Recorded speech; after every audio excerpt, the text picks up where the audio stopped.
morning, everyone. Our respected chief guest will be arriving in a few minutes. I request all of you to keep your phone in silent mode or switched off. Thank you.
Most respected Dr. V.K. Saraswat Sir, Honorable Member Niti Aayog, Director Dr. C. Ananda Ramakrishnan, Dr. P. Nishi, Head Business Development Division, esteemed panelists and invitees, heads of divisions, registered participants, colleagues, visitors, students, ladies and gentlemen, Namaste and good morning. India celebrates the National Technology Day every year on May 11 to commemorate the successful nuclear test at Pokhran in 1998 under Operation Shakti. The theme for this year's National Technology Day is Yantra, Yugantar for advancing new technology, research and acceleration. Yantra is a word born of India's ancient mind.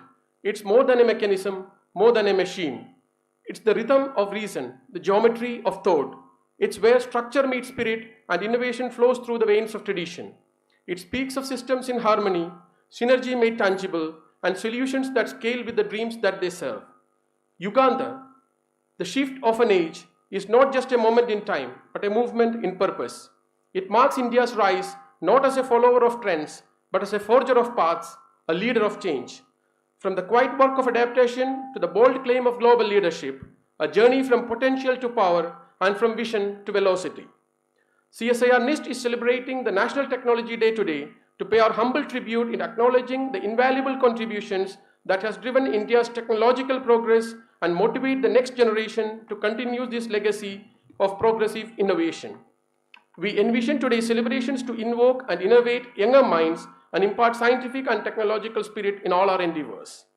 Coincidentally, CSIR NIST is celebrating the 50th year of existence, and we are also organizing CSIR NIST Golden Jubilee Conclave on IP monetization and technology transfer as a milestone event in the Golden Jubilee year of CSIR NIST along with the National Technology Day celebrations.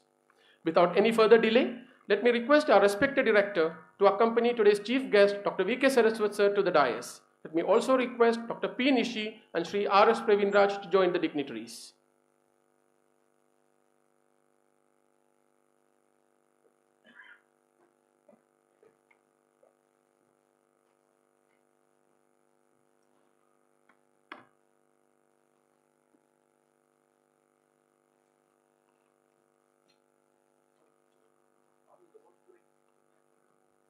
Thank you, sir. May I now invite Dr. P. Nishi, Chief Scientist and Head of Business Development Division, for the welcome address.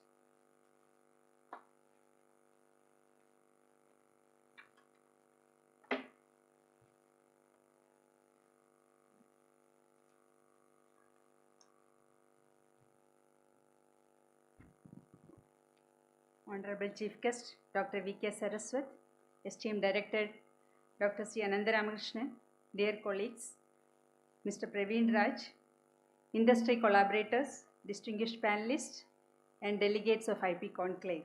It is a great privilege to welcome you all to this special occasion of the National Technology Day celebration and the conclave of IP monetization and technology transfer. We are deeply honored to have Padma Bhushan Dr. V.K. Saraswat, member of Niti Aayog, and a visionary of defense, science and technology, delivering the National Technology Day lecture and inaugurating this conclave. Sir, we sincerely appreciate your presence today. I request the Director to extend a formal welcome to Dr. Saraswat to this function.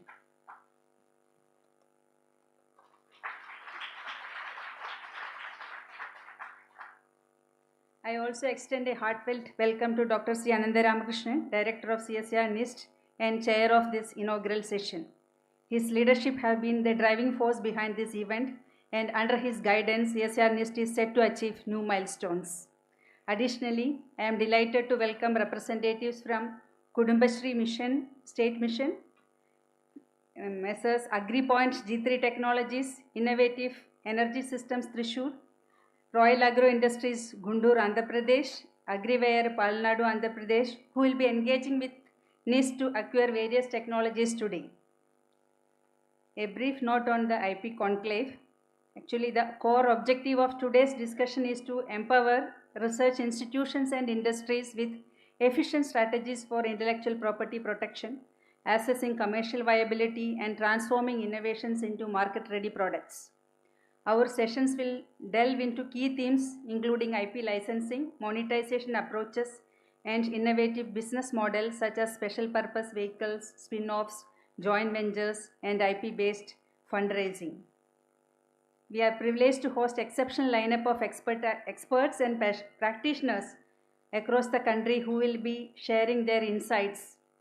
We planned 3 panel sessions. First session is on IP protection and valorization. Will be chaired by Mr. P.H. Kurian, former Controller General of Patents, Design and Trademarks. He'll be joined with panels of Dr. Manoj P. Samuel, Executive Director of CWRDM, an expert on IP valuation. Dr. Gopakumar G. Nair, a renowned patent trademark attorney from Mumbai. Dr. Shikha Rastogi, Senior Principal Scientist from CSIR IPU, Delhi.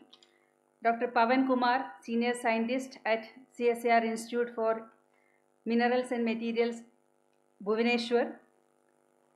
And second session is chaired by Mr. Anu Bambiga, CEO of Kerala Startup Mission. That session is on joint ventures and incubations and spin-off. Other panelists join him are Ms. Sweta Uttam, CEO of Atal Incubation Center, ISER, Pune. Professor K.P. Sudhir from Kerala Agriculture University Agro Business Incubator, Dr. Belram S., CEO of TIMED, Sri Chitra Tirunal Institute of Medical Science and Technology, Dr. Preeti M., CEO of Technology Business Incubator, National Institute of Technology, Calicut.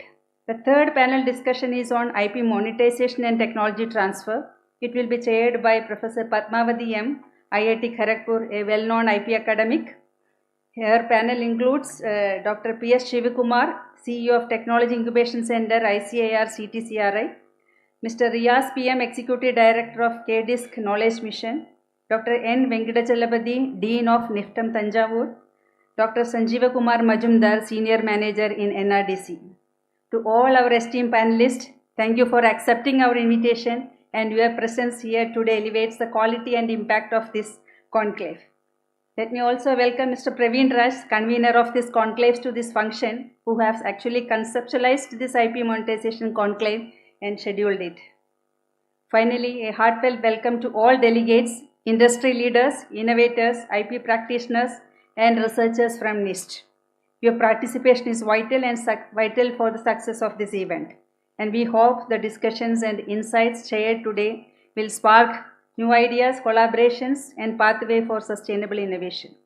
Let us use this occasion not only to celebrate our achievements over the last 50 years, but also to look ahead and shape the future of IP commercialization and technology transfer in India. Thank you, and I wish you all an engaging and fruitful day ahead. Thank you.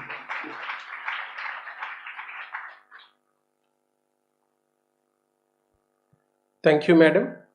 Going with our tradition, we mark the beginning of any auspicious occasion by lighting the lamp. May I request all dignitaries on the dais to kindly step forward and light the traditional lamp.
Thank you all.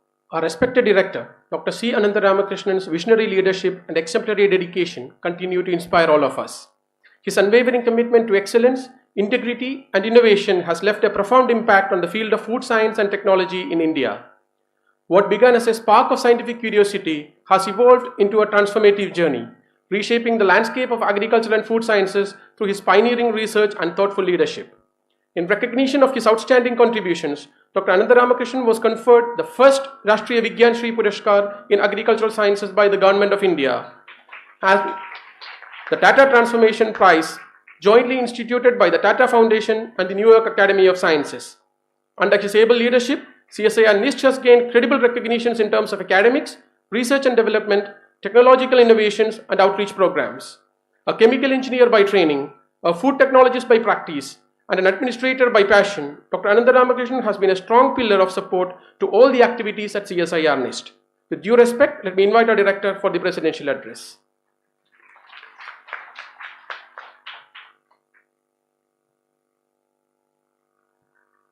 Most respected Saraswat sir, Dr. Nishi ma'am, Mr. Praveen Raj, all the panel chair and the speakers, participants, my dear colleagues, dear students, good morning to everyone.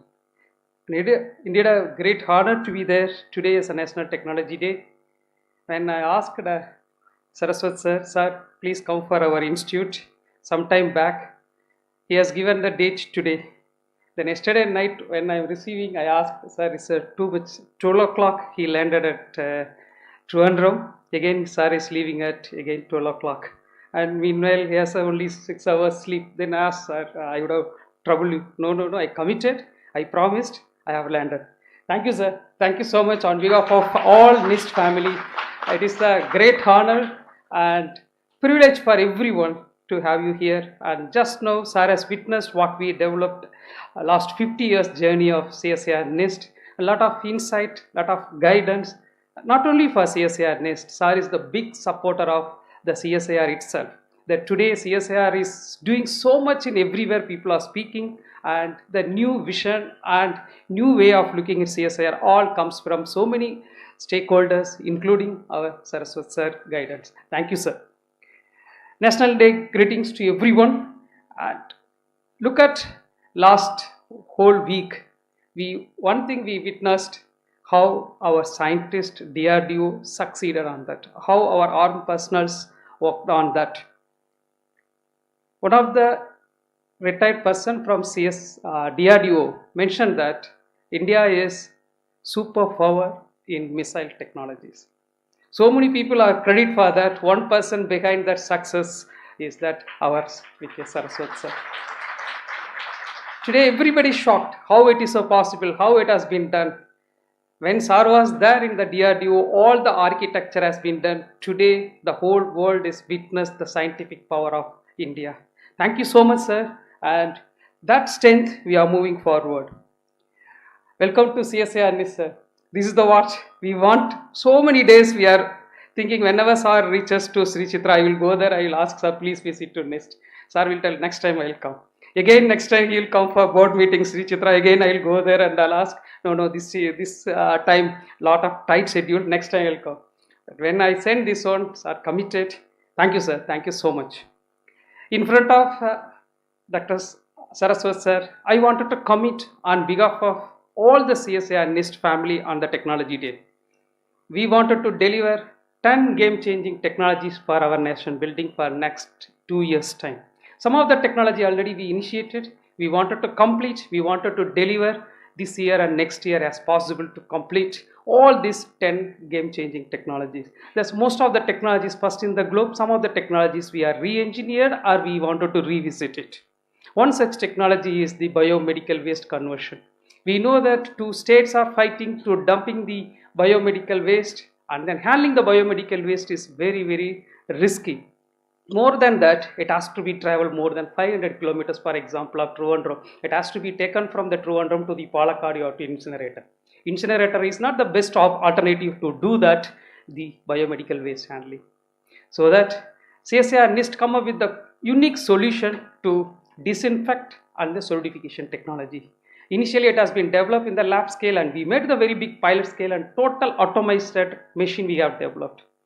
We have done already third-party evaluation, but we wanted to make it in the real-time environment. We wanted to see that. That's what this machine has been installed at AIIMS New Delhi. We signed a MOU with the AIIMS New Delhi that has been installed. Our Honorable Minister was switched on that system and we are going to collect the data and we are going to submit to the Central Pollution Control Board to implement the country. One question comes, what it creates the impact on India? One is that yes, fine, scientific impact, no human intervention, everything is fine.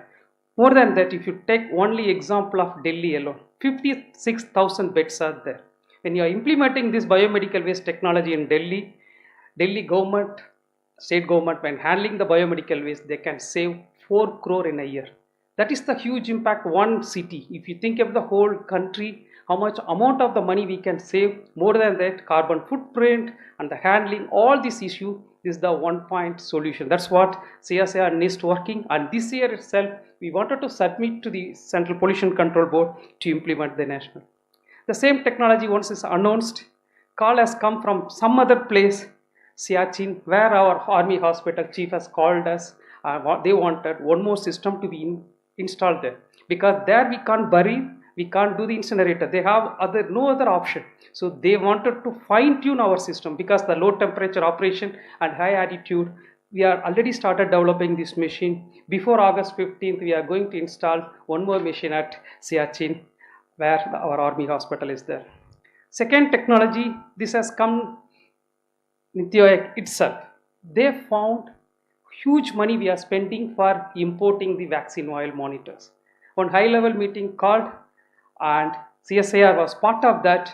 Then CSIR took the challenge, okay, we will develop our own indigenous vaccine oil monitoring. Only heat marker company is developing right now, and all the vaccines, India is the highest amount of the production of the vaccine in the whole world, but we are the importer of these monitors. So we wanted to develop, we took the challenge, within a year, all 30 VVM molecule has been isolated, we have done. Second phase, we are going to start very soon to printing phase. So we wanted to complete this work coming years. Within a 2 years time, we wanted to bring it to market. One company alone spending 150 crore in a year for importing this vaccine oil monitoring. Think about, we are already in touch with the Vaccine Oil Association to implement the whole things. And we wanted to join, and second phase is not alone we are doing it. We wanted to join hand with the vaccine oil manufacturers to develop these monitors. Yesterday night, I have showcased this indoor light harvesting technologies in the airport, and this is a unique technology. Whatever the energy comes from the light, 40% of the energy can be reused. If you look at any remote controls, whatever the AC remote, in any room if you go, minimum 2 to 3 remotes are there, either AC or TV, all these things, everywhere you need a lithium.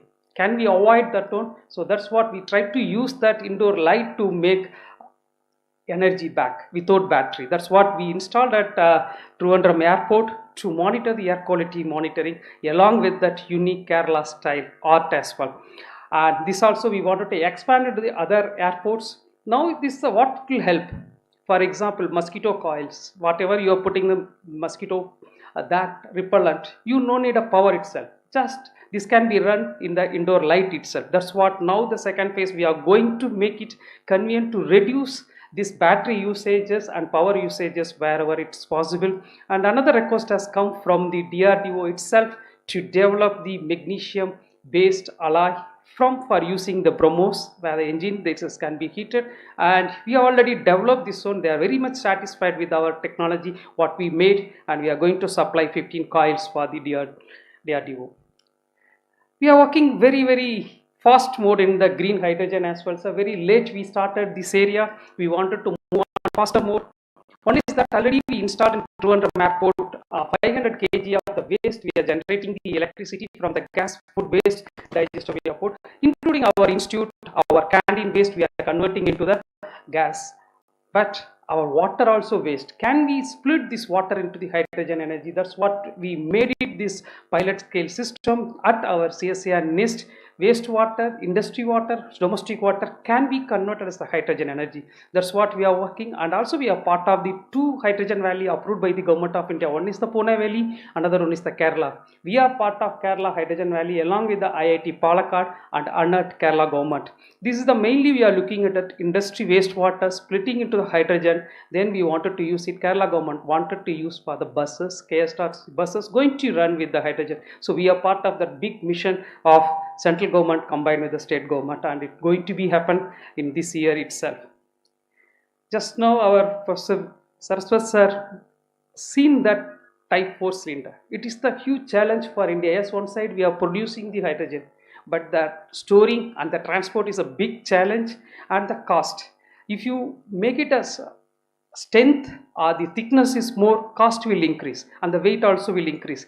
Can we make some other material? That's what we use, that Vetimer based material to winding up. Not only that, this can be that carbon fiber can be recovered 99%. That's the advantage of that. Now that cylinder is made by Simfer and Simeri, and we are developing this liner. Then it will be tested in right now. DRDO planning to put a testing system in Pune. So we are going to test all our cylinders. Then it will be implemented in the commercial scale in the coming years. So these are the another technology we wanted to work. These 10 technologies CSIR NIST is going to focus next 2 to 3 years. Major technologies. Other projects it goes as a PhD work. The major work only based on what I am presenting today. This is the dream project of our Saraswat sir. Sir is the behind to bring 2G ethanol mixing with the existing petrol, and even 20% mixing and Global Biofuel Alliance, and during the G20 meeting it has been announced, but still lot of technical challenges. Just now sir has explained to the scientists to reduce the cost and production rate.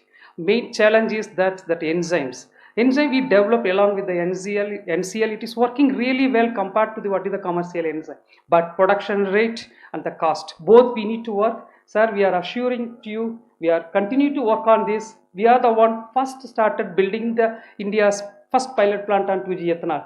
But yes, we accept it. We are going little bit slow behind our schedule. Definitely next 2 years, we'll put our effort to make sure whatever the commercially can be viable level, we can achieve it with our industry partners. If you look at India's anemic is continuously increasing. 30% of the men are anemic, 55% of the women are anemic, and 65% children are anemic. On an average, 50% of the Indian population are anemic. So we wanted to supplement iron and folic acid and vitamin B12 with the rice. Not only that, we wanted to make that rice is low GI as possible. South India, all we are eating the rice, all 4 states, and we are the leading the diabetic population in the country. So to address that, we are developing the low GI rice around 55 GI along with the 7 micronutrient. And this also planned to release next year. This year one type of the rice will be released. Next year with the low GI rice will be released. This also coming from the CSIR NIST for our nation of the technology day. This is the unique one. During the recent meeting at CSIR 100 objective, SAR was the chairman, and SAR suggested CSIR has to work on municipal solid waste management. Being a team director of waste management, environmental and sustainability, I took that challenge. I told DG madam, we will take it this one, and we decided to install first integrated municipal solid waste management at Trivandrum, especially Nedumangadu municipality. Sir, already we requested for them to allot the land. They already allotted the land. Land development is going on, sir. All the equipment we purchased for this, and we are integrating all other CSIR lab technology. For example, sorting and grading of the plastic waste from the CD and other technologies from IIP and the CSIR NIST technology all put together. We are going to put up 10 ton per day capacity plant. Within this year itself, we wanted to implement, sir. And already most of the work has been parallelly we are taken up. Hopefully, I will invite you to inaugurate this model plant. Then Delhi government already requested similar one, so we committed. First we will complete here, then we are going to put it in the Delhi as well, the similar integrated municipal solid waste management. How we committed the biomedical waste 2 years back, now we are committed. We are going to focus on next 2 years the whole institute work on municipal solid waste management integrated with all the CSIR technologies. First time in India, integrated mission project has been initiated for the making the sustainable packaging solution. We wanted to do that net zero at 2070. Until unless we are not going to address the packaging solution, it's a very quite big task. If you see that 28% of the greenhouse gas emission comes from food and food value chain. Among that, 4% comes from only from the packaging material.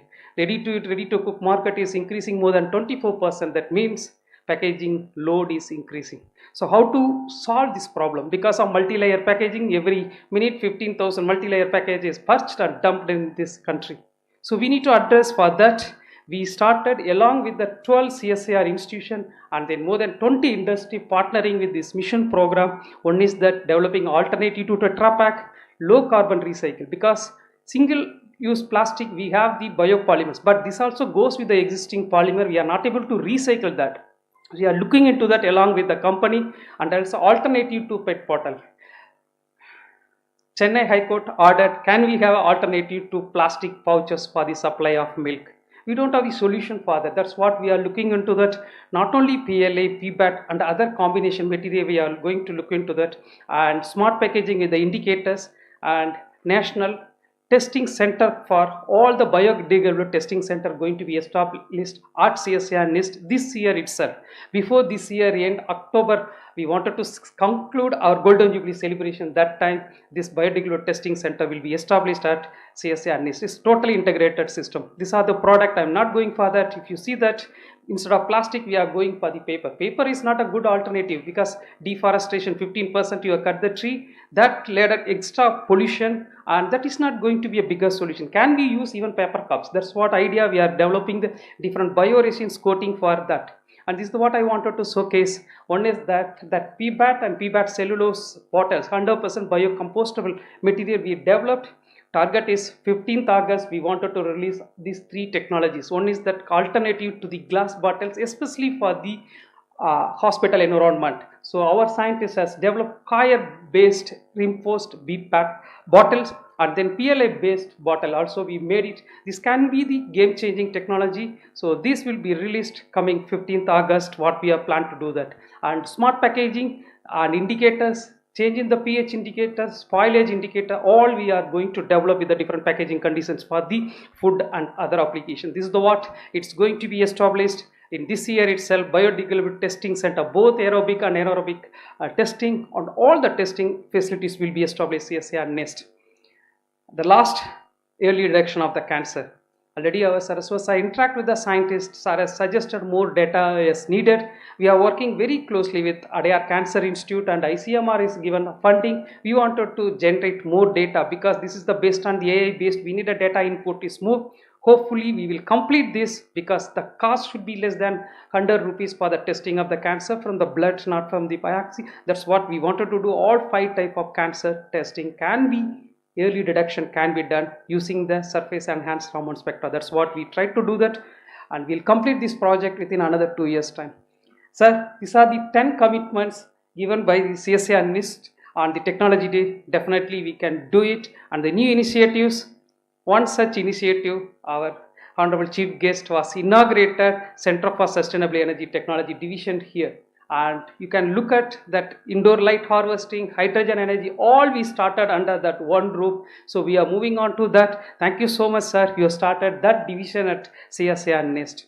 And Ministry of Chemical and Fertilizer has approved Center of Excellence in the chemical and sustainable polymer. It is going to be established this year. Already they released the fund. So we are going to look specialty chemical as well as sustainable polymer in Center of Excellence.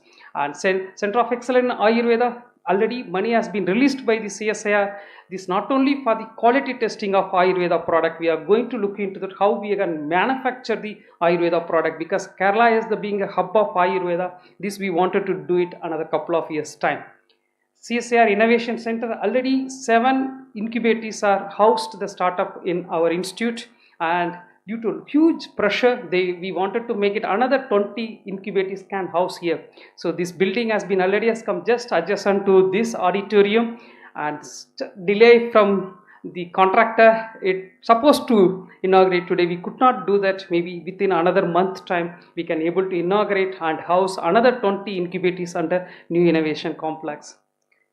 You look at the CSIR main campus, we have only 40 acres already concreted in all the places. The rate in which we are moving in that we need a more land. So this is the land we identified. We requested the Kerala government Life Science 360 Park. Praveen is here, and tomorrow this request is tabled in the cabinet. Hopefully cabinet will clear, then GO will come. The Golden Jubilee year gift will come from the Kerala government, and hopefully we will take it that land this year itself to expand our new pilot plants. Everything will come in the new land. Just I wanted to give the new visitors to our campus what we performed in the technology day, because this is not come from the one person. All 78 scientists, technical staffs, support staff, admin, all will put. We never believe 8 hours working in our campus. We work 24/7. That is the style of running the CSIR NEST. You can look at the budget is increased 151 times. 79 crore in 22-23, it is reached 120 crore this year. We planned for 5 years time of reaching 100 crore, already we reached 120 crore this year. And look at the increase in the budget of R&D budget from the 24 crore to this year 61 crore. And laboratory reserve, it was a 2 crore reached to 6 crore, 272% increase in last 2 years. And external cash flow increased 145% to 15 crore, and PhD intake also increased. In a year, last year 67 PhD students in a year joined in our campus. If you look at next year, we don't have any vacancy. Most of the scientists have the maximum limit of the PhD student. That's what we are moving. Already 300 students are PhD students, 300 project students, more than 600 students already it is there in our campus. Average impact factor, we wanted to maintain average impact factor with 282 papers last year, 5.2 our average impact factor. One of the highest per capita in the CSIR. All the CSIR lab, we come to the top in number of papers published with the average impact factor per capita if you put it. Patent, again 145 patent for last 3 years. And this is the figure, it will be surprise to you. 78 scientists, total number of project running 179 project, and 100 project comes from the grant in aid project, 35 industry, CSIR is 40. More than 300 industries visited last 2 years, and we executed 200 agreements from various industries, various our stakeholders, partners, agencies. The technology day, this is the what we wanted to showcase as the institute. 25 lakh technology transfer happened in 22-23, and last year we reached 2 crore and 900% increase. Next year target is 5 crore. This year we are in that way of going on to that hope.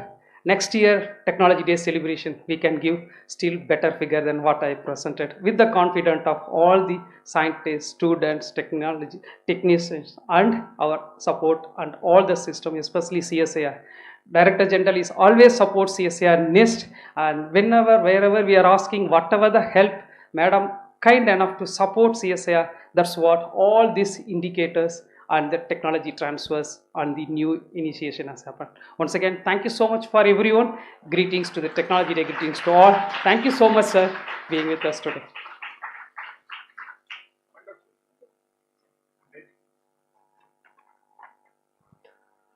Thank you, sir.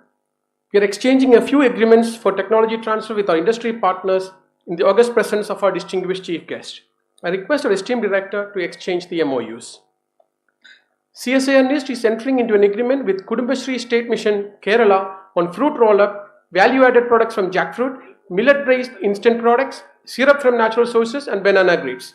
Let me invite Sri H. Dineshan IAS, Executive Director, Kudumbashree State Mission, Kerala, Dr. S. Srinivas, Program Officer, Farm Livelihood, and Dr. Krishna Kumar, Public Relations Officer, to join us on stage. I'd also like to request the PIs, Dr. P. Nisha and Dr. Reshma, along with the Head of Agro Processing and Technology Division, Dr. K. V. Radhakrishnan, to come onto the stage.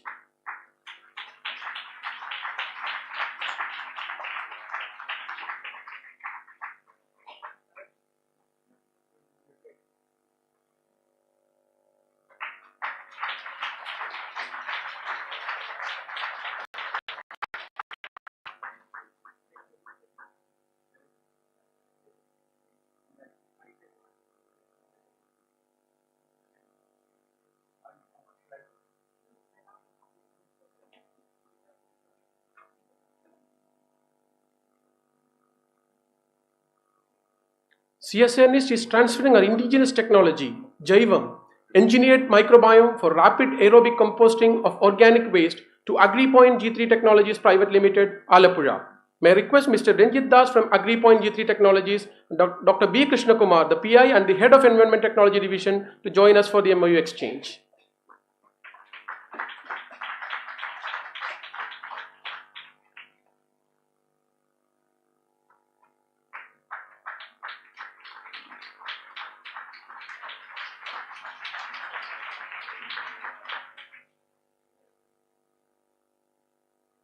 Let me request Dr. B. Krishna Kumar to stay back, as CSIR NIST is transferring the Jaivam technology to Innovative Energy Systems, Thrissur, Kerala. I request Sri Prabhakaran to join us on stage for the MOU exchange.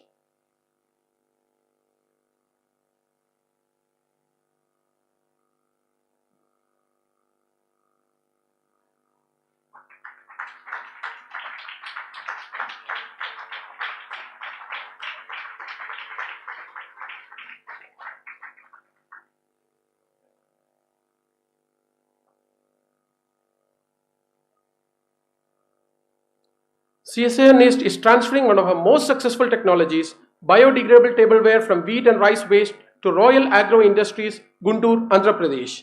I request Mr. Balakrishna Gudeti and Mr. Venkatesh Bodapati, along with Dr. K. V. Radhakrishnan, Head of Agro Processing Technology Division, to join us on stage for the MOU exchange. The PI is Dr. Anjaneyulu Kotakota.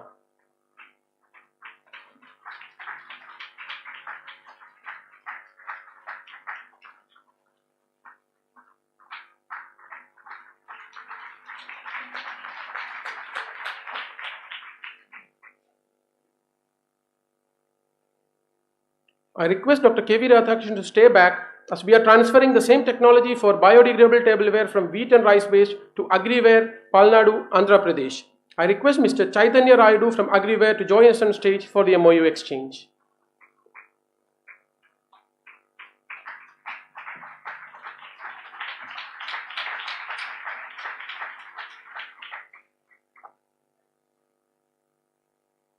Thank you, sir.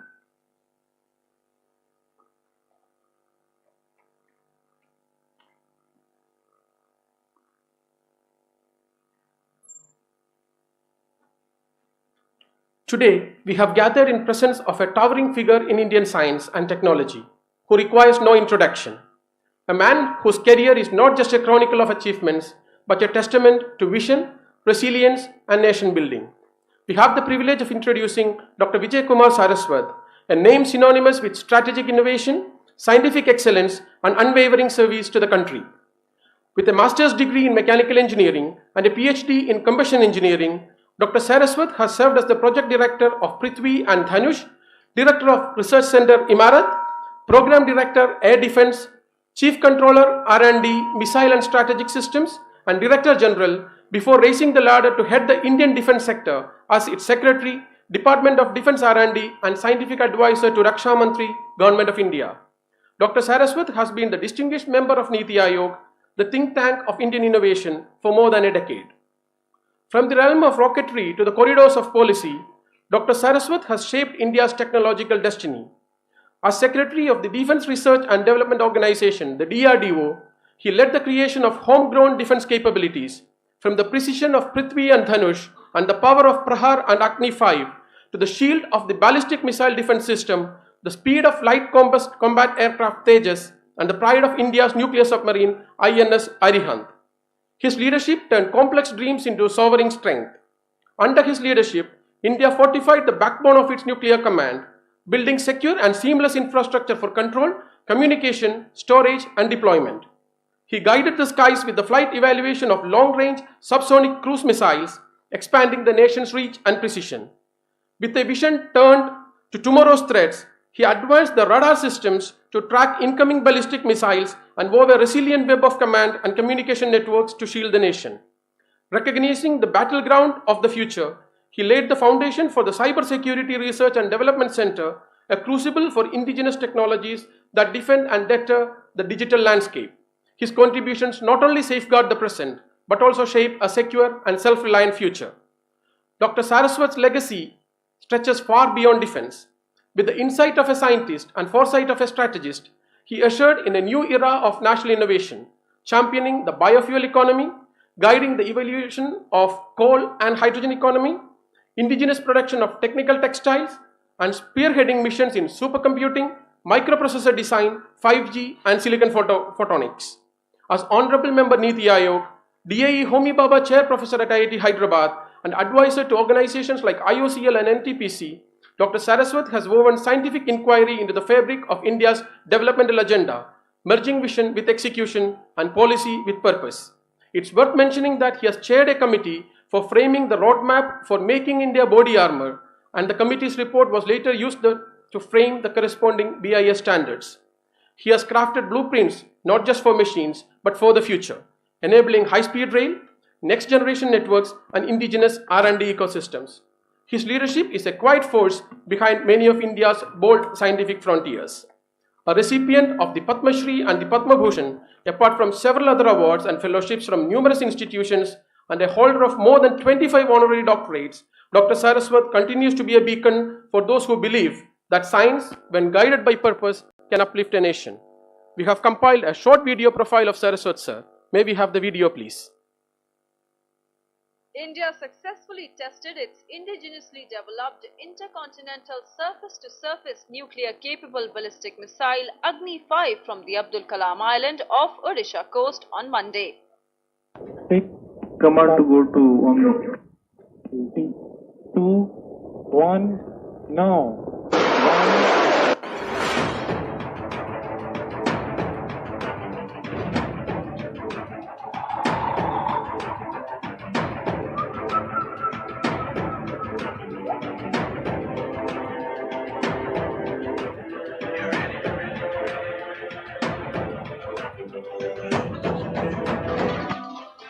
Padma Bhushan Dr. Vijay Kumar Saraswat. The very name resonates with scientific genius, unparalleled strategic foresight, and an unyielding, profound commitment to India's security and technology advancement. More than just a scientist, he is an innovator, a nation builder, a visionary leader who has catapulted India to the forefront of global defense technology. Born in Morena, the heart of India, in the historic city of Gwalior, on May 25, 1949, Dr. Saraswat's extraordinary journey began with a simple yet powerful fascination: engineering. He meticulously sharpened his intellect at India's most esteemed institutions, IISc Bangalore and Osmania University, forging the unshakable bedrock of a monumental career that would ultimately redefine India's standing and influence in the world. Dr. Saraswat, without a doubt, is the architect of India's formidable missile arsenal. He spearheaded the indigenous creation of groundbreaking liquid propulsion rocket engines and the iconic missiles that have become India's impenetrable shield: Prithvi, Dhanush, Prahar. Dr. Saraswat has fundamentally reshaped India's strategic posture through the triumphant testing of AGNI-5, the historic commissioning of the INS Arihant, and the game-changing operational debut of the light combat aircraft Tejas. Dr. Saraswat's monumental achievements have been deservedly celebrated with the highest honors, including the Padma Bhushan in 2013, the Padma Shri in 1998, the DRDO Lifetime Achievement Award, the Professor Jai Krishna Memorial Award by the Indian National Academy of Engineering, and the National Aeronautical Prize, among numerous others. He is a distinguished member of all national academies and the International Academy of Engineering. As an influential member of Niti Aayog, he continues to shape the nation's destiny, driving innovation, fostering progress, and securing India's future.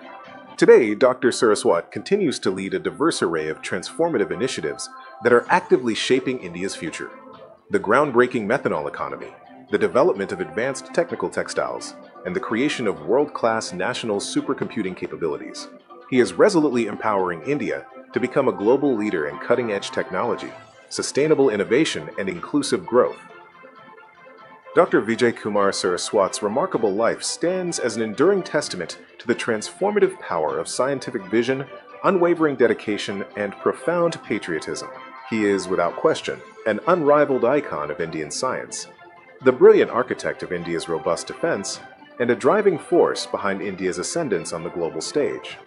CSIR NIST has been fortunate to have the leadership of Dr. Saraswat at various events, including the inauguration of our Center for Sustainable Energy Technologies, CSIR NIST Technology Transfer event at CSIR Innovation Complex, Mumbai, and IISF 2024, and we look forward to your guidance and support.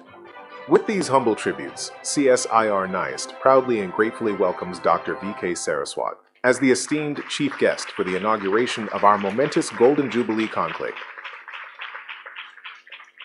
Sir, we are fortunate to have you today as our chief guest. With great admiration and deep respect, we invite you for the National Technology Day Lecture 2025 and inaugurate the CSIR NIST Golden Jubilee Conclave on IP monetization and technology transfer.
Now it works. So at the onset, let me greet my distinguished friend, Dr. Anand Ramakrishnan, Director of NIST. Then of course we have Mr. Praveen Raj, we have Dr. Nishi, we have all the esteemed faculty members of NIST, a lot of students I see, and some industry partners who have come for a MOU transaction today. It's a great day because we are celebrating the National Technology Day, which is in the memory of the great event which we performed in 1998. That is Operation Shakti. It has been a tradition since then to celebrate the achievements of India's technological gains, and today it has a much major significance. What has happened in the last about 10 days, from 22nd April and from 7th May onwards, what has happened. It reminds us the kind of self-reliance India has achieved through the scientific efforts of our scientific community, which has made it happen that during the Operation Sindoor, the weapons and equipment which have been developed by all of you together in the industry partners, the scientists, engineers, technicians, have performed so well that India feels proud. And I must thank our Honorable Prime Minister, who did mention in his address to the nation that in addition to the armed forces, soldiers, it is the scientists of the country who have brought laurels to his nation.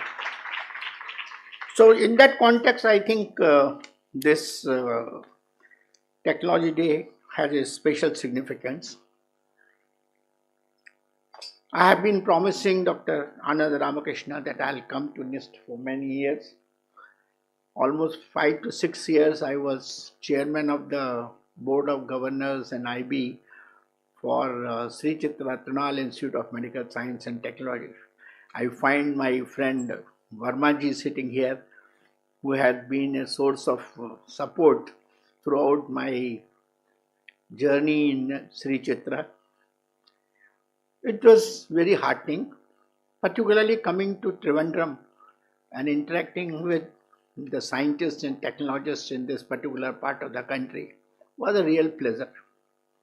And today when I came to NIST and I was taken around the exhibition, the number of disciplines in which the work has been done is amazing. The kind of various technologies with multiple disciplines intertwining each other, I think it is something very, very fantastic. I have never seen under one roof so many interdisciplinary technologies being developed and not only being developed but taken to the market. The number of technology transfers that have taken place, 904%. That's very, very high number.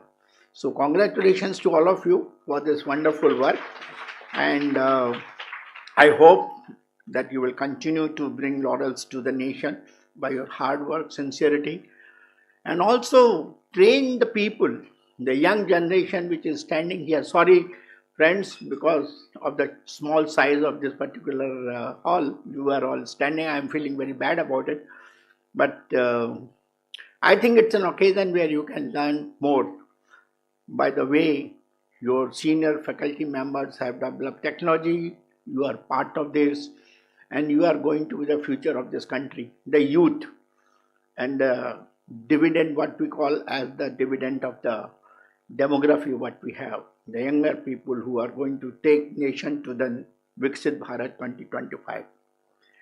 My today's talk is basically in line with the topic of your conference today, which is innovation and IP monetization, technology transfer, and so on.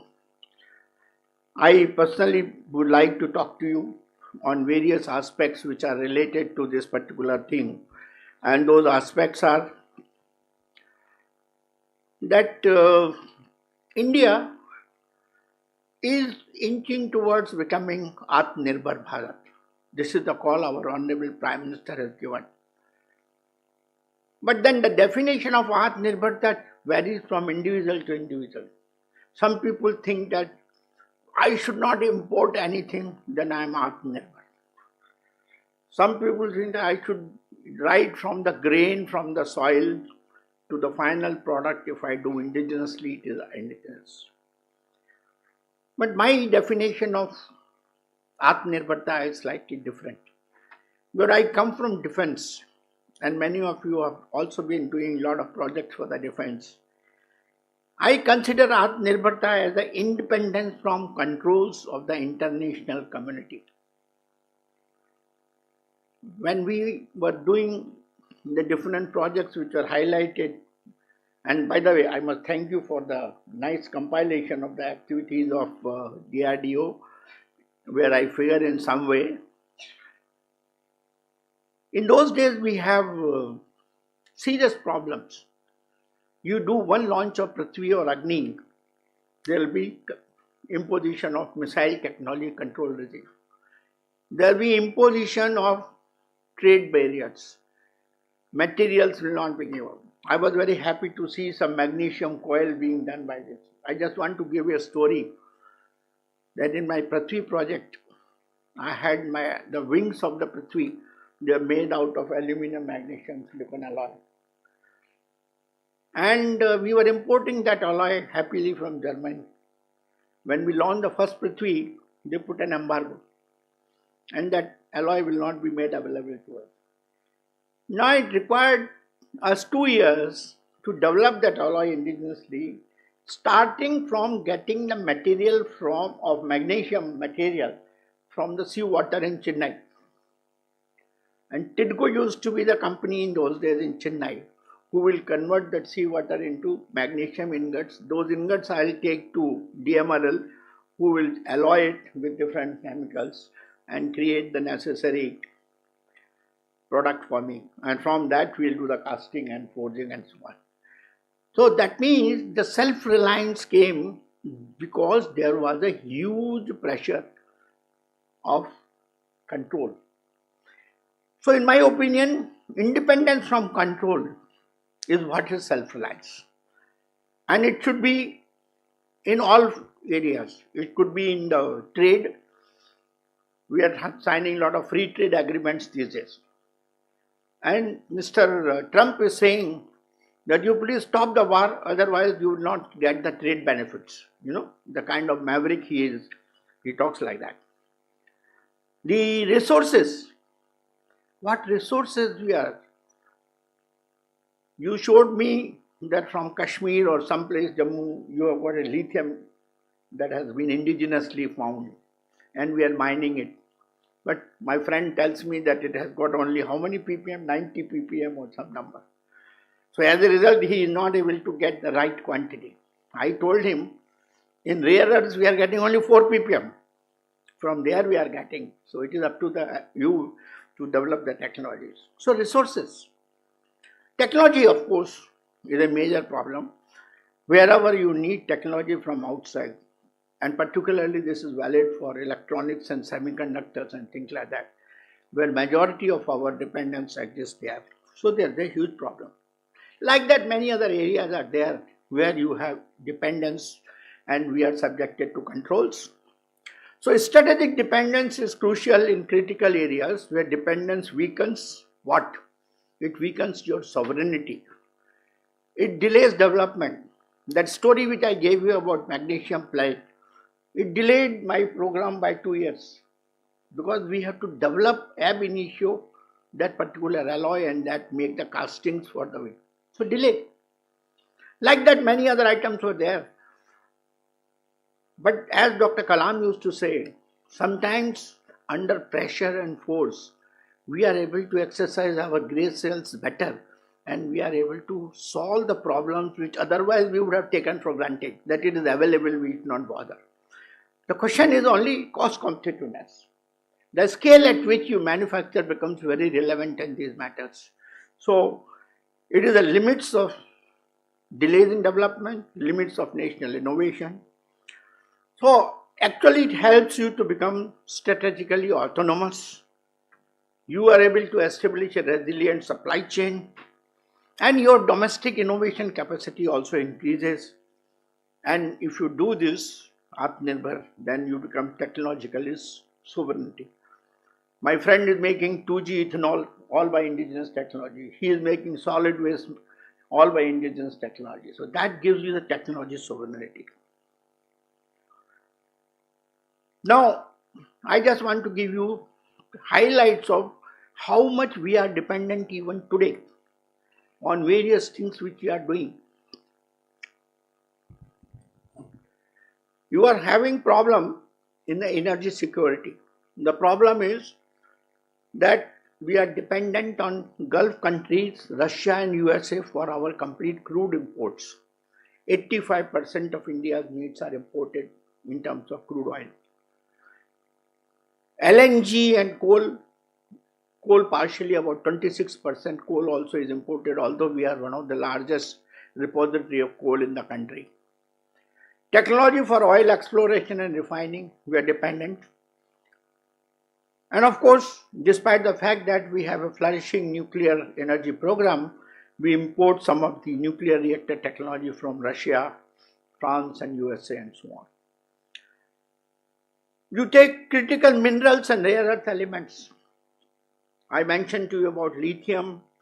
We get all of them from China, Australia, Africa, Latin America and so on. Lithium, cobalt, nickel, rare earth elements for electronics, defense and green energy. And we have limited domestic reserves and extraction technology. This is one area where I have got a complaint to make to all of you. Once upon a time, we had a flourishing metallurgical industry in the country and metallurgical scientists who used to be very good in extraction metallurgy. Making material out from this 4 ppm solution or 4 ppm mixture used to be never a problem. But today when I want to do this, I find that that particular creed has vanished. Neither the teachers are teaching the extraction metallurgy in the class, nor the students are learning, nobody is practicing. As a result, we have only few institutions where we are able to get this job done. Now, I think this is a matter of concern, because if you have to exploit the resources like rare earths and things like that, and also if you have to recycle materials, for example, the fly ash or red mud and things like that, the percentage of rare earths or percentage of titanium or nickel is so small, and you need processes like extraction metallurgy for doing that. Our dependence, as I mentioned to you, on semiconductors and electronics manufacturing, huge, depending upon South Korea, USA. India imports about 80 to 90% of its semiconductors. Chip design and fabrication technology is foreign controlled. We say that India has the largest chip design, But have you ever realized that chip design, how it is being done? The multinationals which are today employing many of bright scientists of our country are carrying out the design of the chips for their country by using our intellect and capability. It does not add to the chip design capability of the country in that sense. Because most of the time, these multinationals are not even exposing our scientists and technologists to the entire process of design to manufacture. They are giving you only piecemeal information. So when I ask critical for mobile phones, defense, although we are exporting largest number of mobile phones, but the value addition in our mobile phone industry is only 15%. 85% comes from import. Advanced defense technology. While we have done some good work, as you saw in the film, but we still import jet engines. We imported directed energy weapons. While we are working on hypersonic cruise missiles in our own country, but we still import some of the hypersonic missiles and space and defense technologies. We are dependent on many other things also. Similarly, you take the medical and pharmaceutical sector, which is very close to your heart today, because our dependency on China for more than 70% of the active pharmaceutical ingredients. Do you know during the COVID time, the paracetamol drug which you are taking so easily today, costing maybe 1 rupee or something like that, was being sold at 40 rupees again. You know why? Because the API for that was controlled by China and it was not made available. APIs for antibiotic, cancer drugs, vitamins, we are completely dependent. Similarly, many of the medical device components. You mentioned about the state of the health monitoring of the vaccine, the kind of device which you are building today. And you mentioned how many crores worth of import people are doing today for that. So this is the kind of dependence we have. Same thing in the renewable energy sector. All of you are very happy to set up megawatts and gigawatts of the solar energy farms in the country. But 90% of the solar modules are being imported from China. There are very few companies who are manufacturing solar cells, and even if they are manufacturing, they are in a very small limited quantity, so the cost competitiveness becomes a problem. Battery storage technology, we have imported all these e-vehicles what we are seeing today. If you see the batteries coming, whether it is Mahindra or Tata or this or that, 90% of that comes from the Chinese origin, and they only assemble them and then provide this as a battery for you. So there is a dependency. High-end manufacturing equipment, all our high-end manufacturing equipment like CNC machines, robotics, industrial automation, imported. Semiconductor fabrication machinery, we don't manufacture even the simplest of the lithography machine also. Forget about the complicated machines.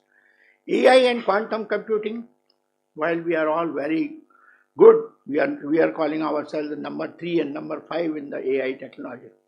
But if Python was not developed and not made available to you, 90% of you will not be able to do all the applications what we are doing on AI today. Where is your Python? Where is our algorithm? Where is our LLM model, which is based on Tamil, Kerala, Malayalam and all these things? It is all based upon foreign systems. Our LLMs are being done. So that is not the good sign. Aviation and space, jet engines I mentioned to you, I think. So there is a need for us to look at our Atmanirbhar point. And there are 4 foundationals for that. Number 1 is scientific and technological leadership, which includes space, AI, biotechnology, quantum, and so on. We need sustainable green growth. I was very happy to see that there are a lot of technologies which your lab is doing on the area of sustainability. So we need sustainable green growth, which means renewable energy, e-vehicles, and also technologies related to the climate action. Third one is entrepreneurship and digital economy. I was very happy to see young people coming here and signing MOU and becoming entrepreneurs using the technology from NIST. And probably it will go to the market and that will bring in Atmanirbharta in a big way. And most important thing is the people who are standing on the left side and some are sitting, the youth-led innovation. All of you are contributing the innovation, what is happening in this lab.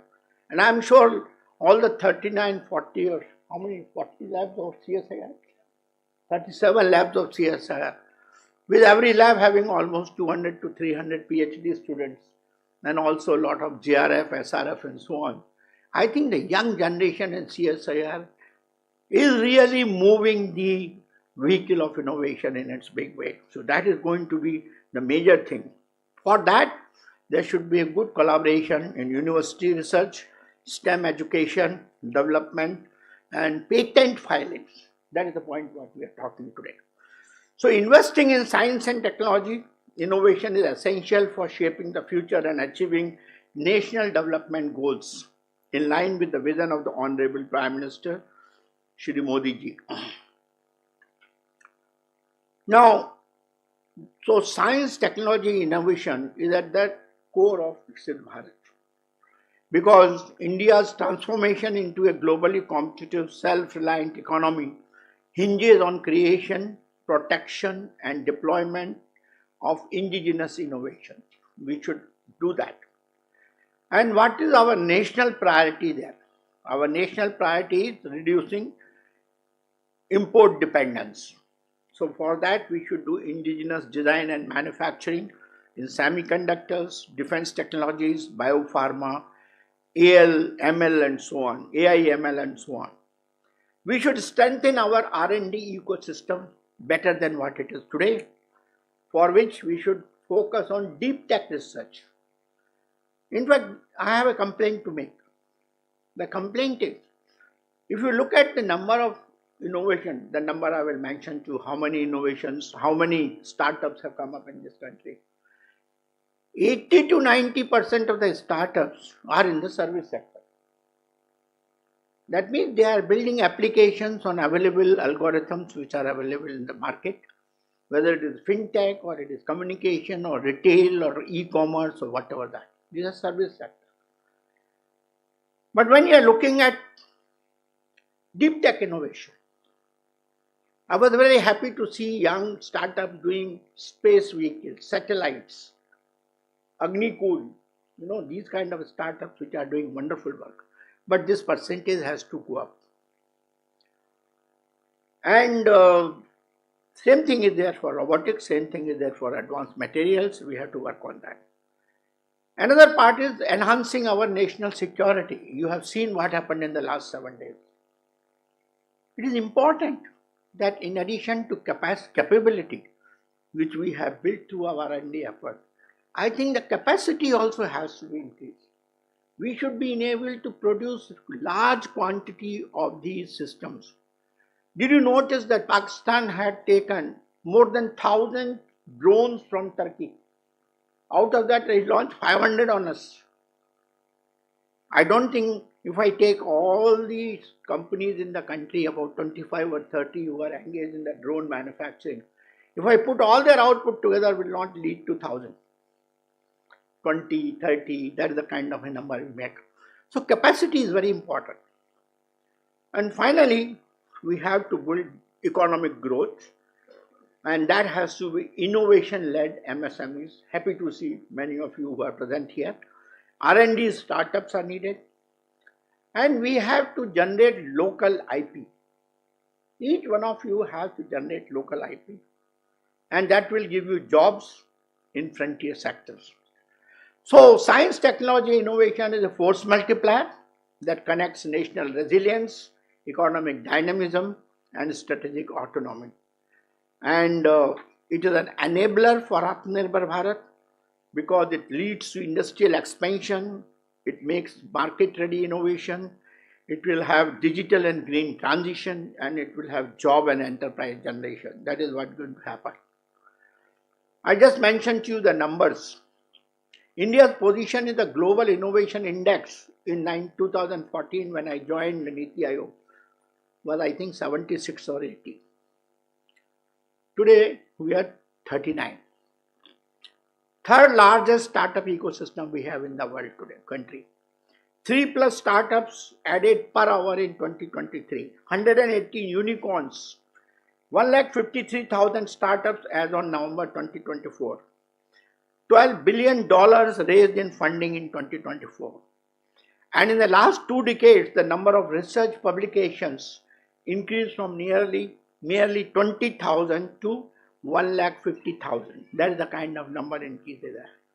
And our gross engineering R&D, which used to be some number once upon a time, doubled. It is today 1,27,380 crores. So that means there has been a tremendous increase. And India's innovation has contributed significantly in various sectors. To highlight some of them, India's IT sector is one of the largest and the most advanced in the world today. Companies outsource a wide range of ITs. I'm using the word IT services. I'm not talking of deep tech innovation. The expertise and innovation in this sector have made India a global IT outsourcing leader. We are also good in green transition. We are pursuing net zero through scientific and technological innovations, aiming for sustainable growth.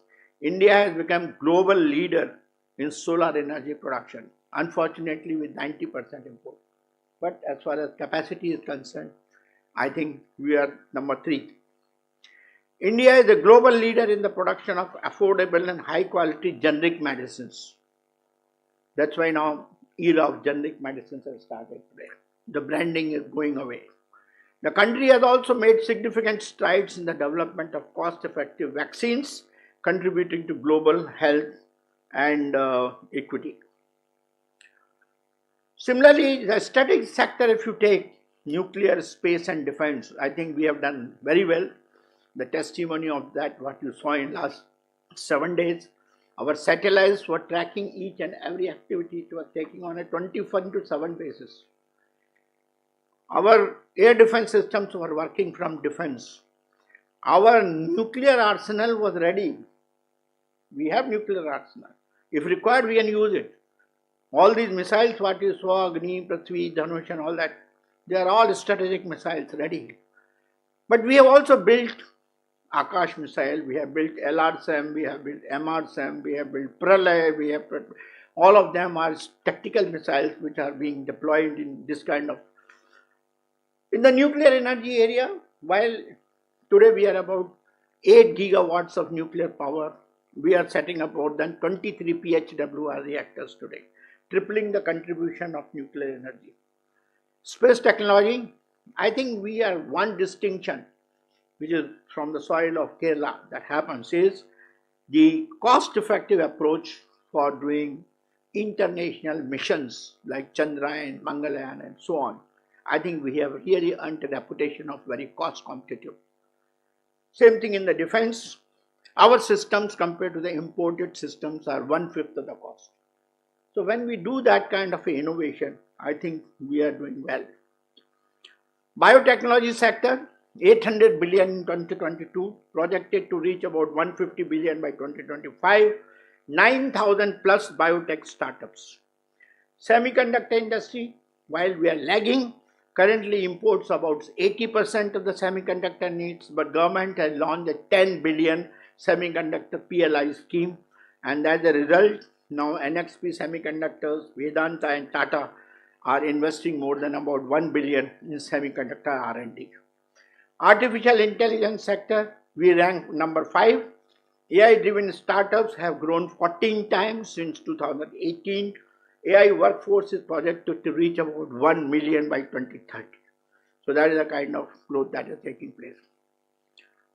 In terms of patent, I think we are increasing substantially. The bar chart is indicating the publications and the granted patents, the green and the dark green. 1 lakh plus patents granted between March 23 and March 24, and 4.5% growth in patents granted over between 6 years, 2018 to about 2024. Patent to GDP ratio rose from 144 to 381. Patent filings grew 15.7%, fastest among the top 20 countries. Patents granted grew 17 times between 2014 to 2024. India is now 6th globally in patent filings. 64,480 patent applications are received. Resident filings accounted for over half of all the filings, that is 55.2% in 2024. And it is not just patents, it is the complete IP rights.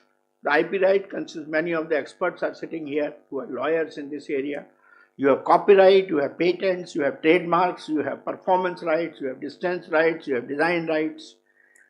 So India has secured a spot in the global top 10 for all the three major intellectual property IP rights. Trademarks secured the 4th position globally in trademark filing in 2023 with a growth of about 6.1%. Leading sectors being health, agriculture and clothing. In the case of industrial design, 36.4% increase in application in 2023. Nearly half of the filings coming from the top 3 sectors like textiles and accessories, tools and machineries, and health and cosmetics. And world trademark filing activity versus India, we are only 3.4% if you see the number. China is leading about 47.2 and others are close to us 4.9 and all.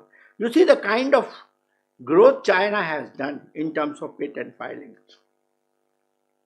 India's innovation pipeline, and that is the place where translation breaks down. India's burgeoning innovation landscape faces a paradox, where high innovation potential does not translate proportionately into patent filings and commercialization. That is our problem. Startup ecosystem is there, we are number 3, but with over 90,000 startups, less than 5% have filed patents. MSMEs and academia, they exhibit a weak IP culture, overlooking importance of patents. Technology transfer deficit, low rates of technology transfer. Happy to see that NIST is doing very well in this area. From research labs to commercial market, this is a general statement, which leads to missed opportunities and innovation deployment. So what are the consequences of all this? Number 1 is the diminished competitive edge.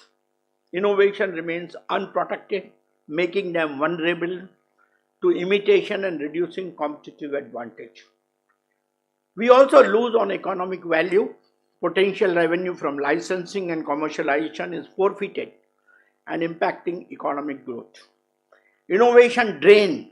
Inventors may be discouraged from pursuing further research due to lack of protection and incentives. In fact, I hear from many of the academic friends of mine, he said, my work is being stolen, it is being taken by somebody because he has not taken timely action for doing the patenting process. So why focus on technology transfer is paramount? Because if you do slow technology transfer, then you have following problems. Missed market timing. Innovations miss competitive windows. You develop industrial apathy, preference for foreign licensed technology. If you have not done that, technology transfer, people will import. Researchers are deprioritized. My research is not being taken, it's being imported. Why should I spend time? So innovation fatigue in academia sets in. Missed alignment with schemes, opportunity cost for national missions. We miss that. So process of converting research outputs into commercially viable products or services is a must. It is bridge between public R&D investment and private sector deployment. For India, delayed technology transfer means strategic disadvantage, wasted research capital, and dependence by default. Now, you must be wondering why this is happening. Because we have barriers. We have large number of barriers which are leading to the slow technology transfer. Some of them I am highlighting here. Lack of translational research capacity. Institutions prioritize publications over prototype progression, leaving few technologies ready for licensing and most trapped in TRL 1 to 3. Lack of functional technology transfer office. Most universities lack personnel or legal framework to support IP licensing, contract negotiation or inclusion.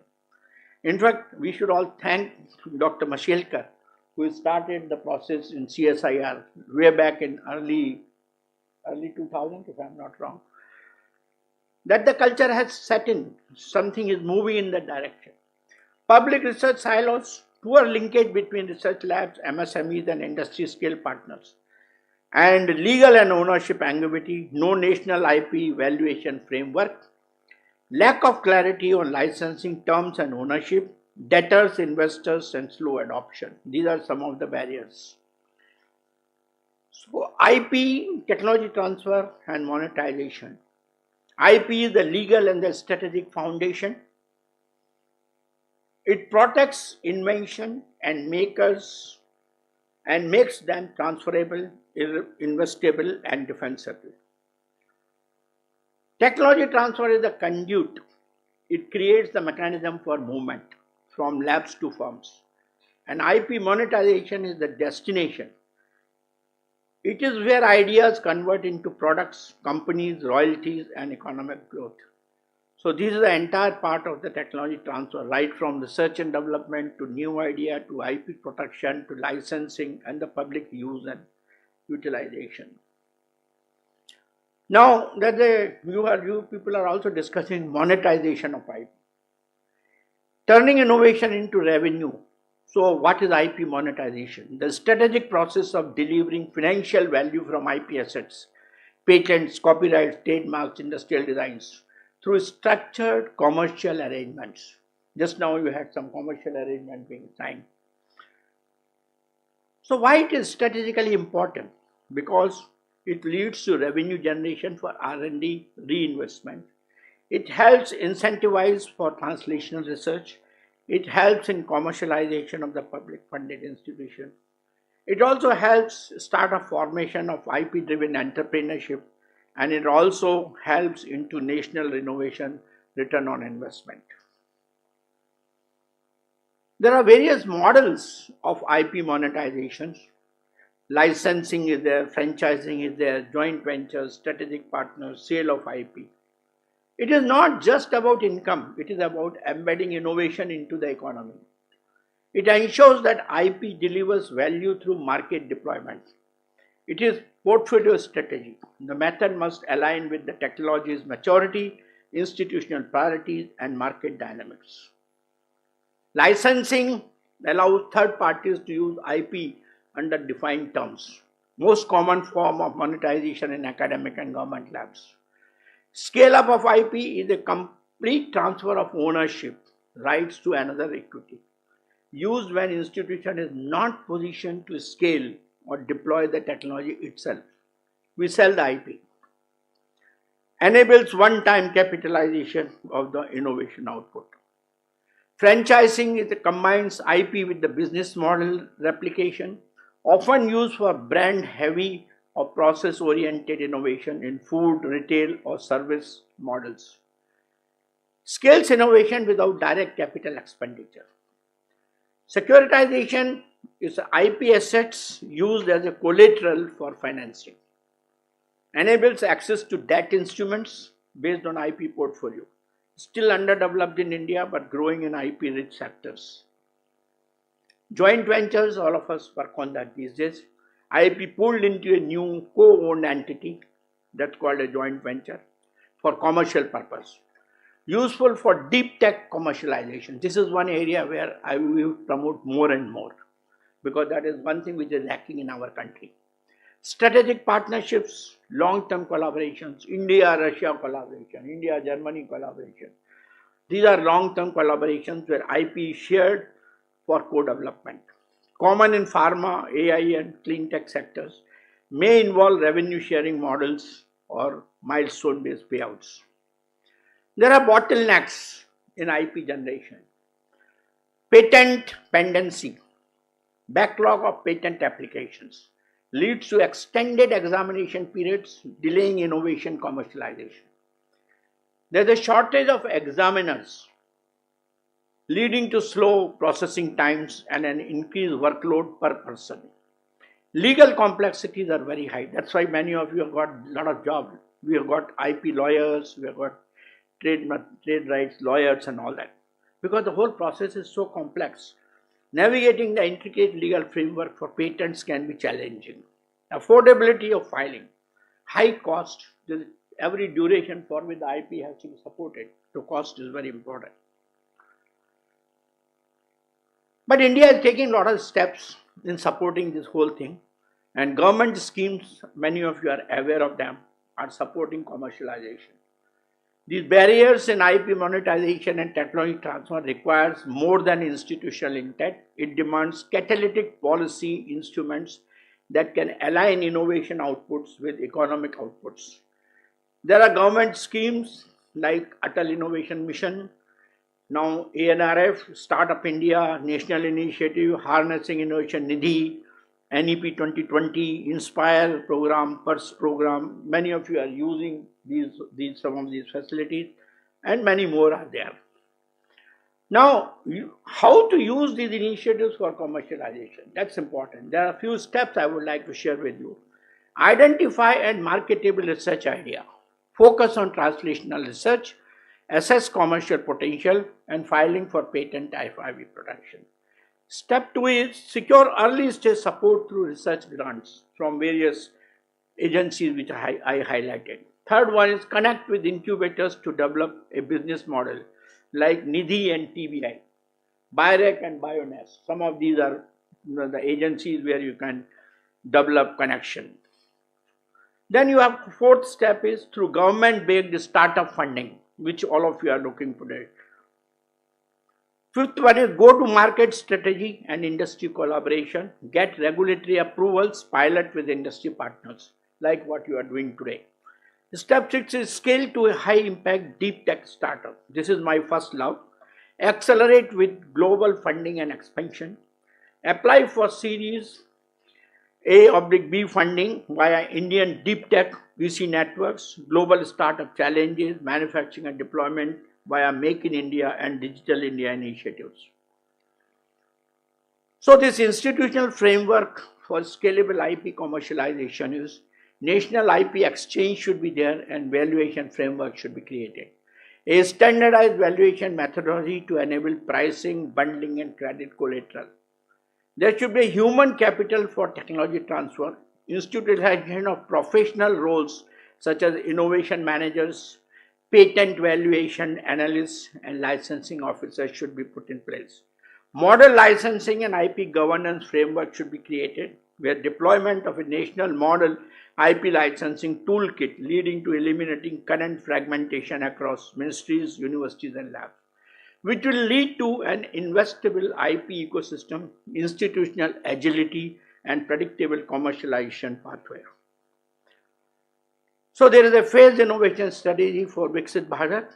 Short term, between 25 and 27, we should establish 100 new TTOs, operationalize the new IP exchange to create IP marketplaces, and implement a national IP valuation framework. Medium term, we should achieve about 15% plus IP commercialization rate, institutionalized co-ownership models, anchor innovation granted in TRL-linked disbursement protocols. On the long term, we should ensure measurable innovation-linked contribution to GDP. We should see how much we are contributing to GDP. Embedded innovation outputs into sector growth strategies across agriculture, defense, mobility, healthcare, and energy. So there are 3 strategic pillars for Viksit Bharat. Number 1 is the innovation-led growth, S&T as engines of a scalable market-facing economic activity, IP embedded governance, which is transparent, enforceable IP regime that underpins R&D, and technology sovereignty from ownership to leadership.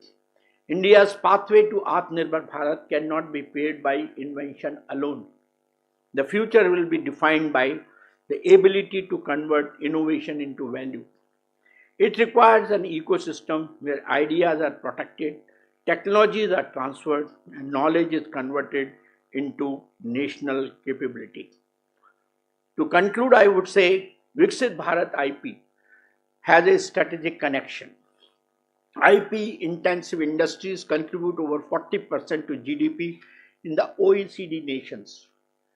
Monetization pathways remain underutilized in India. Right IP reforms would enable India's patent to commercialization ratio to double by 2030. Raising IP deployment by 15% could unlock high-value jobs, expand export base, and position the country as a global innovation player. So our goal is 5 trillion economy. You know that is our priority. That should be IP-based innovation, which enables productionization, drivers, exports, attracts FDI. We want to be a knowledge society. That means IP incentivizes R&D, and when monetized, sustains a self-reinforcing cycle of research and enterprise. Green and inclusive growth, which I mentioned last time. So fast-track green IP and MSME access promote equitable technology transfer and rural innovation employment. Atmanirbhar Bharat, commercialization of indigenous technologies in all areas, which includes defense, biotech, and so on. So in Viksit Bharat, IP must move from portfolio to performance. I think we have to go from portfolio to performance, functioning not as a record of invention, but as national engine of economic and technology power. Thank you very much, friends. God bless you.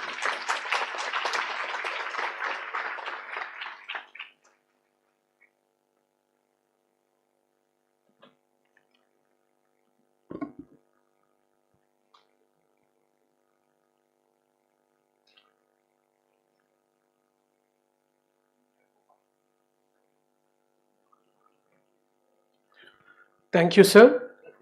While words cannot express our gratitude to our distinguished chief guest for taking time from his busy schedule and gracing this occasion, we request the Director, Dr. C. Ananda Ramakrishnan, to honor Saraswat sir with a token of our gratitude and appreciation.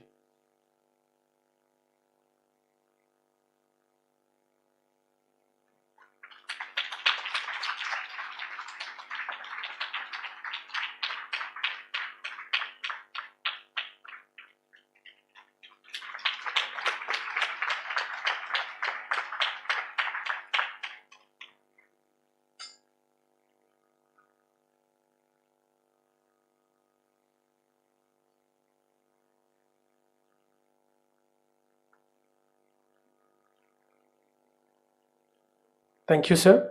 Let me invite Shri R.S. Praveen Raj, Senior Principal Scientist and Coordinator of today's conclave, for the formal vote of thanks.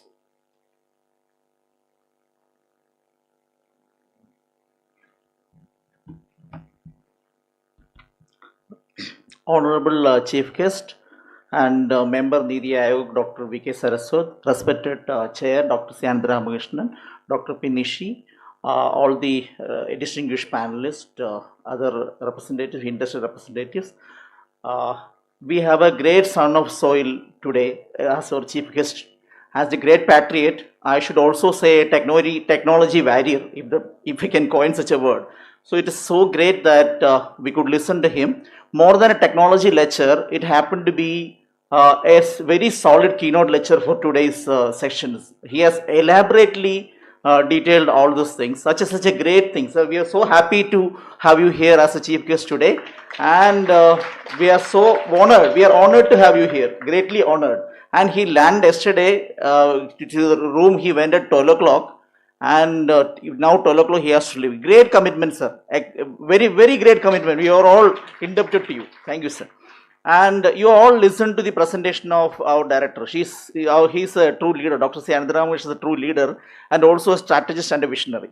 So he gave me full freedom in designing this program and inviting the panelists of my choice. And I could choose all great panelists for this particular program, well known in this country. I think for the first time in India, sir, somebody is holding an IP monetization workshop or kind of symposium. First time in India. All of us speak only up to IP protection. Nobody speaks about IP monetization kind of thing. So we have got great panelist list, and many of them are even familiar to you. So that's a great thing. So I thank Dr. Ananda Ramakrishnan for leading this entire event and also our laboratory. And coming to Dr. Nishi, she is always a constant source of inspiration to me. She always gives me a kind of motherly affection and also gives me all the support in all the kind of programs. I thank Dr. Nishi and all the panelists, and in fact all of them are familiar to me. They agreed to come here. This is the best panel I could provide for this particular program. I thank all the panelists who have come over here and the people who came for MOU exchange, all the industry participants, and to the participants. Probably like people have hearing all the places about different kind of way IP protection and all. Here you are getting an opportunity to learn the different kind of IP monetization. We want to call it as a conclave, like a papal conclave. Everybody here is an expert, not just a panelist. So you have an opportunity to interact with everybody. So I thank all of you for coming over here, and all the staff and students of NIST who have come over here to witness the inauguration and following this event, and all the arms of this laboratory like the organizing committee, the canteen which is going to serve delicious lunch for all of you after the dinner period, during the lunch hours. And I thank the canteen, all other arms, organizing committee, everybody who supported to make this event a great opportunity. And we have already supplied you on form asking for requirements, your expectations from the coming sessions. Kindly fill this and hand it over to the registration desk after tea. We'll start the other sessions exactly at 11:30. Thank you all.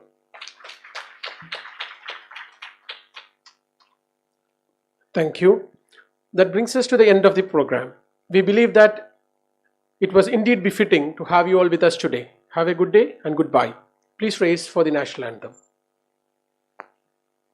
जनगण मन अधिनायक जय हे भारत भाग्य विधाता पंजाब सिंध गुजरात मराठा द्राविड़ उत्कल गंगा विंध्य हिमाचल यमुना गंगा उच्चल जलधि तरंगा तव शुभ नामे जागे तव शुभ आशीष मांगे गाहे तव जय गाथा जन गण मंगल दायक जय हे भारत भाग्य विधाता जय हे जय हे जय हे